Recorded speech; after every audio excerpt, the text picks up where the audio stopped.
بسم اللہ الرحمن الرحیم۔ سلطان جلال الدین خلجی جلال الدین عہد بلبن کے سرداروں میں سے تھا۔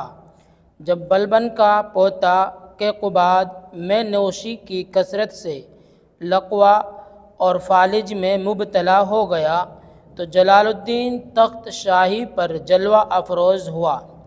کچھ عرصے کے بعد کوشک لعل میں گیا جو سلطان بلبل کا دیوان خاص تھا۔ وہاں پہنچ کر دستور قدیم کے موافق گھوڑے سے اتر پڑا۔ مقربان خاص میں سے ایک نے سبب پوچھا تو کہا کہ میں اس مکان کا ادب اس لیے کرتا ہوں کہ وہ میرے آقا کا بنوایا ہوا ہے۔